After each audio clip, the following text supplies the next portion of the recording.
Hello friends, మీ అందరికీ కూడా శుభం జరగాలని కోరుకుంటూ సంకటహర చతుర్థి శుభాకాంక్షలతో మరో కొత్త వీడియోతో మీ ముందుకు వచ్చేసిందండి మన ఛానల్. ఈరోజు మనం ఈ వీడియోలో 2025వ సంవత్సరము పాల్గొన మాసము మార్చి నెలలో మనకి సంకటహర చతుర్థి ఏ రోజు వస్తుంది, తిథి ఎప్పటి నుంచి ఎప్పటి వరకు ఉంటుంది, చంద్రోదయ సమయము, ఈ నెలలోకి వచ్చేటటువంటి నామం పేరు, పీఠం పేరు, విశిష్టత, ముఖ్యంగా ఈ మాసంలో పిల్లలు విద్యలో రాణించి ఆరోగ్యం పొందాలి అంటే ఏమి చేయాలి, ఇంకా ఏమి నైవేద్యం సమర్పించాలి, ఈ మాసంలో కొత్తగా మొదలుపెట్టుకునే వాళ్ళు మొదలుపెట్టుకోవచ్చా లేదా, ఎప్పుడు కదిలించాలి, ఇవన్నీ కూడా క్లియర్గా ఈ వీడియోలో చూద్దాము ఫ్రెండ్స్. ప్రతి మాసంలో కూడా పౌర్ణమి వెళ్ళిన తర్వాత 3-4 రోజులకు వచ్చే చవితి తిథి రోజు మనకున్నటువంటి మొండి కష్టాలని కోరికల్ని నెరవేర్చడానికి ప్రథమ పూజలైన ఆ గణనాథుని విశేషంగా పూజించి చేసుకునే వ్రతమే సంకటహర చతుర్థి లేదా సంకష్టహర చతుర్థి వ్రతంగా జరుపుకుంటాము. మనకున్నటువంటి మొండి కష్టాలు కోరికలు నెరవేరడానికి సంకటహర చతుర్థి రోజు ఉదయమే పూజ చేసుకొని చక్కగా మనం ఎన్ని నెలలు చేయాలనుకుంటున్నామో అన్ని నెలల సంకల్పం చెప్పుకొని 1, 3, 5, 9, 11 లేదా సంవత్సరం మొత్తము మనము కుదిరినప్పుడల్లా చేయాలనుకున్న వాళ్ళు అలా అనుకొని సంకల్పం చెప్పుకొని ముడుపు కట్టుకుంటాం. ముడుపు కట్టుకొని ఉపవాసం ఉండి ఆలయ దర్శనం చేసుకొని సాయంత్రం చక్కగా స్నానం చేసి స్వామివారిని పీఠం వేసి ప్రతిష్ఠించుకొని, కొంతమంది అయితే మనం ఎన్ని నెలలు అనుకుంటున్నామో అన్ని నెలలు అయిన తర్వాత ఆఖరి మాసంలో ముడుపు విప్పి ప్రసాదం చేస్తారు. లేని వాళ్ళు అదే రోజు సాయంత్రం ఆ ముడుపు విప్పి ఆ బియ్యంతో ప్రసాదం చేసి పెడతాము. చక్కగా స్వామివారికి గరిక లేని పూజ సంపూర్ణం కాదు. గరిక పెట్టుకొని నైవేద్యంగా స్వామివారికి ఇష్టమైన కుడుములు, ఉండ్రాళ్ళు, మోదకాలు, జామ పండు, నువ్వుల ముద్దలు, ఇలా ఏ నైవేద్యమైనా పెట్టుకోవచ్చండి. పరమాన్నం కానీ ఇట్లా నైవేద్యం సమర్పించి స్వామివారికి ఇష్టమైన అష్టోత్తరం ఇవన్నీ చదువుకొని, సంకటనాశన గణేష స్తోత్రం చదువుకొని, వ్రతకథ చదువుకొని చంద్రునికి ఆర్ఘ్యం ఇచ్చి అప్పుడు ఉపవాసం విడుస్తాము. ఏమీ మాకు కోరికలు లేవు, కష్టాలు లేవు అనుకునే వాళ్ళు స్వామివారి అనుగ్రహం కోసము ముడుపు కట్టుకోకుండా యథావిధిగా పూజ చేసుకోవచ్చండి. ఆలయాల్లో కూడా ప్రత్యేకంగా పూజలు జరుగుతాయి. 2025వ సంవత్సరము మార్చి మాసము మనకి పాల్గొన మాసం అన్నమాట. పాల్గొన మాసంలో మార్చి 17వ తేదీ సోమవారం రోజు సంకటహర చతుర్థి లేదా సంకష్టహర చతుర్థిగా జరుపుకుంటాము. మనకి ఈ చవితి తిథి ఎప్పటి నుంచి ఎప్పటి వరకు ఉంటుందంటే 17 సోమవారం రోజు సాయంత్రం 4:56 నుంచి మొదలవుతుంది. తర్వాత 18వ తేదీ మంగళవారం రోజు రాత్రి 7:04 వరకు ఉంటుంది. మనకి చవితి తిథి సాయంత్రం చంద్రోదయ సమయంలో ఎప్పుడు ఉంటుందో ఆ రోజే జరుపుకుంటాము కాబట్టి మనకి 17వ తేదీ సాయంత్రమే ఉంది కదండి, 4:56 నుంచి, అంటే చంద్రోదయ సమయంలో ఉంది. 18వ తేదీ చంద్రోదయ సమయంలో లేదు కాబట్టి మనము 17వ తేదీ సోమవారం రోజే మనము జరుపుకుంటాము. మనకి ఈరోజు ముఖ్యమైనది ఏంటంటే చంద్రోదయ సమయము.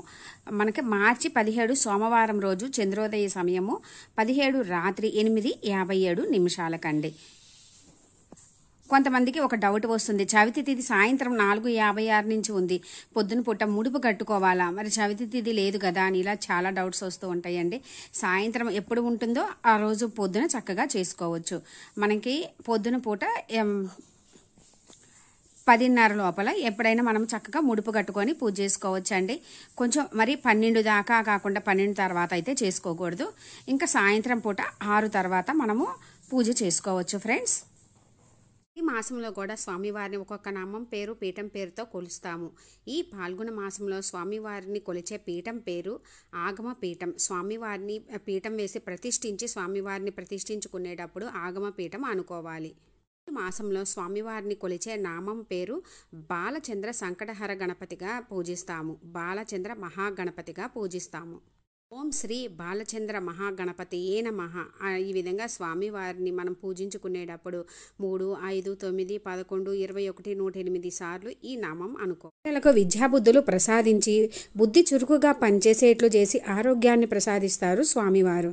అవతారంలో స్వామివారు బాలుని రూపంలో ఒక 2 చేతులలో పదార్థాలను పట్టుకొని, ఒక చేతిలో మామిడి పండు, మరొక చేతిలో పనస పండు, ఇంకొక చేతిలో చెరుకు గడలు, మరొక చేతిలో లడ్డూలు ధరించి స్వామివారు మనకి దర్శనమిస్తారు. బాలగణపతిని పూజించినట్లయితే పిల్లలకు విద్య చక్కగా వంటబడుతుందని, అంతేకాదు వారికి మంచి బుద్ధులు కూడా అలవడి వారికి ఆరోగ్యానికి ఎటువంటి డోకా ఉండకుండా సుఖ సంతోషాలతో ఉంటారని మన పెద్దల నమ్మకం. రోజు తప్పకుండా పిల్లలతోటి స్వామివారి 16 నామాలు 21 నామాలు లేదా సంకటనాశన గణేష స్తోత్రం మనం చదువుతూ కానీ వాళ్ళతో చదివిస్తూ కానీ గరిక సమర్పిస్తే పిల్లలు విద్యలో ఎటువంటి అడ్డంకు ఉండకుండా ఆరోగ్యంగా ఉంటారు. బాల సంకటహర చతుర్థి రోజు గంధం చెక్క మంచిది దొరుకుతుంది కదండి. అది దొరికితే గనక పూజలో సమర్పిస్తే చాలా మంచిది. అది ఇప్పుడు అందరికీ దొరకకపోవచ్చు. అలాంటి వారు మంచి గంధం తెచ్చి పూజలో ఉంచి పూజ అయిన తర్వాత ఆ గంధము పిల్లలకి పెట్టి ఉంచుకొని ఇంకా తర్వాత ఎప్పుడైనా పెట్టుకున్నా కూడా వాళ్ళకి చదువులో బాగా రాణిస్తారు. ఎటువంటి అడ్డంకు ఉండదు. మనకి ఎప్పుడు కదిలించాలి అంటే సోమవారం రోజు రాత్రి పూజ అంతా అయిన తర్వాత మనము చక్కగా పటాన్ని కానీ లేదంటే పసుపు గణపతి ఇవన్నీ కూడా చక్కగా పక్కకు కొంచెం కదిలించి పెట్టుకొని తర్వాత రోజు కదిలించుకోవచ్చు అండి. అంతేగాని మంగళవారం రోజు పొద్దున్నే మాత్రం కదిలించకూడదు. లేదు అంటే మంగళవారం పొద్దున్న యథావిధిగా దీపం పెట్టుకొని తర్వాత బుధవారం రోజు కదిలించి తీసుకోవాలి. ఇంకా కొత్తగా మొదలు పెట్టుకునే వాళ్ళు చక్కగా ఈ పాల్గొన మాసంలో సోమవారంతో కూడి వస్తున్న ఈరోజు ఎటువంటి అభ్యంతరం లేకుండా చక్కగా మనము ఈ పూజని మొదలు పెట్టుకోవచ్చండి. అందులో స్వామివారి అంటే సోమవారము అంటే ఆ పరమేశ్వరుడికి ప్రీతికరమైన రోజు. ఆ పరమేశ్వరుని కుమారుడైన ఆ గణపతి సంకటహర చతుర్థి వస్తుంది కాబట్టి ఈరోజు ఇరువురిని పూజించుకుంటే మంచిదండి. చక్కగా ఇరువురికి అభిషేకం చేసుకున్నా కూడా చాలా మంచిది. తెలిసింది కదా ఫ్రెండ్స్, 2025వ సంవత్సరము పాల్గొన మాసము మార్చి మాసంలో సంకటహర చతుర్థి ఏ రోజు వస్తుంది అని. మీకు ఇంకా ఏమైనా డౌట్స్ ఉంటే కామెంట్ సెక్షన్లో అడగండి ఫ్రెండ్స్, రిప్లై ఇస్తాను. నా ఈ వీడియో మీకు కొంచెమైనా యూజ్ అయినట్లు అనిపిస్తే లైక్ చేయండి, షేర్ చేయండి, కామెంట్ చేయండి, సబ్స్క్రైబ్ చేసుకోండి. పక్కనే ఉన్న బెల్ ఐకాన్ క్లిక్ చేసినట్లయితే నేను అప్లోడ్ చేసిన ప్రతి వీడియో కూడా మీకు నోటిఫికేషన్ వస్తుంది ఫ్రెండ్స్. ఎంతో విశేషమైన పాల్గొన మాసంలో వస్తున్న సంకటహర చతుర్థి రోజు భక్తి శ్రద్ధలతో మనస్ఫూర్తిగా స్వామివారిని పూజించుకొని ఆ గణనాథుని అనుగ్రహంతో మీకు అన్నింటి విజయం చేకూరాలని కోరుకుంటున్నాను ఫ్రెండ్స్. Thanks for watching.